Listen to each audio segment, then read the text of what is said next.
Elm və Təhsil Nazirliyinin tabeliyindəki elmi müəssisələrin fəaliyyətinin optimallaşdırılması iqtisadlara səbəb olmayacaq. Bunu Elm və Təhsil Naziri Emin Əmrullayev Azərbaycan Dövlət İqtisad Universitetində keçirilən elm festivalında çıxışı zamanı deyib. Prezidentin ötən həftə imzaladığı sərəncamla Azərbaycanda elmi təşkilatların bir qisminin yenidən təşkili, o cümlədən optimallaşdırılması həyata keçirilir. Biz 37 elmi təşkilatdan 15 elmi təşkilata. Təbii ki, yenə əsas məqsəd sayın 37-dən 15-ə endirilməsi və yaxud da kiminsə həyatını daha pis etmək deyil.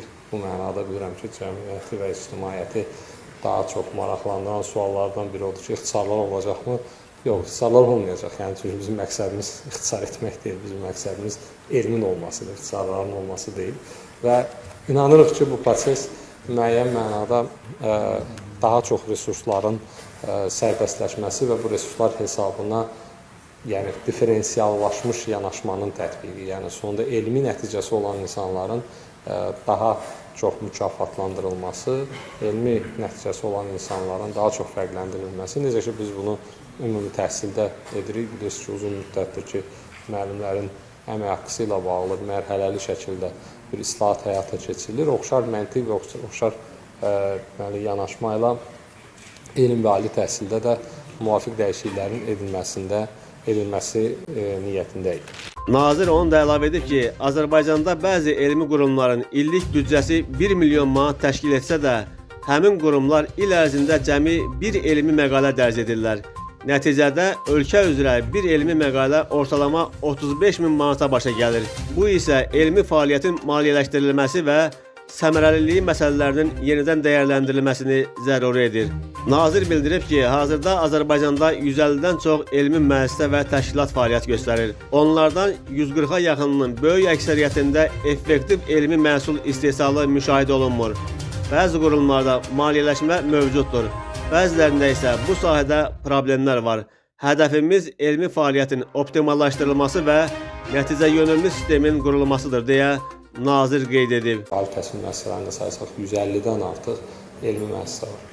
Bu sayla ölkənin istehsal etdiyi ümumi elmi məhsul arasında çox ciddi qeyri-mütənasiblik müşahidə olunur. Burada ayrı-ayrı təbii ki, alimlərin, ayrı-ayrı insanların əməyi xüsusi vurğulanmalıdır. Bugünkü elmi ölçmə, elmi metrik bazalar bizə imkan verir ki, həm şəxsləri, həm institutları, həm ayrı-ayrı dövlətləri, qurumları ölçə bilər.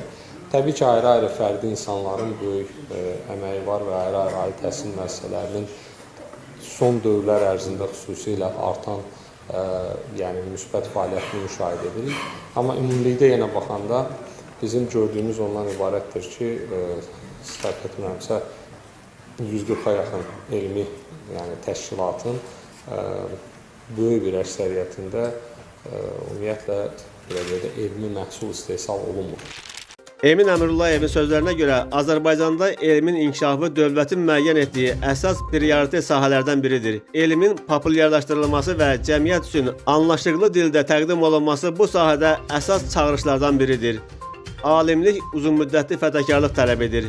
Elmi izah edərkən biz tez-tez müxtəlif indekslərdən və adambaşına düşən statistik göstəricilərdən danışırıq.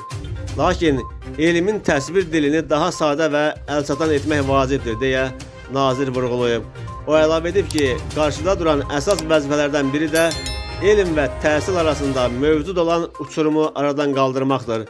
Nazirin fikrincə, uzun illər ərzində bu iki sahə ölkəmizdə bir-birindən ayrı inkişaf edib.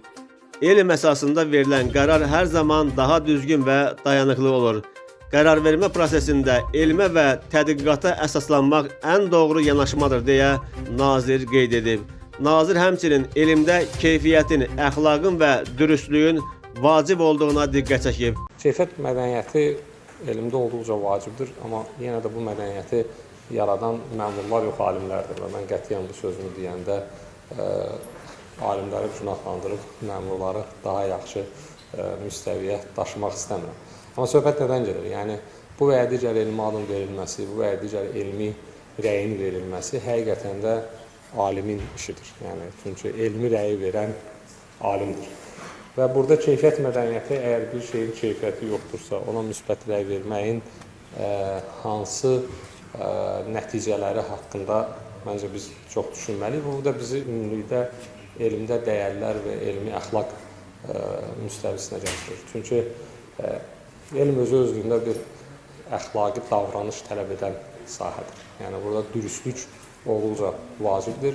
Bu dürüstlüyün yəqin ki, qısa olaraq iki məqamını qeyd edə bilərəm. Biri akademik uğurluqla və ya uğurlanmamaqla bağlıdır ki, bunun adı plagiatdır.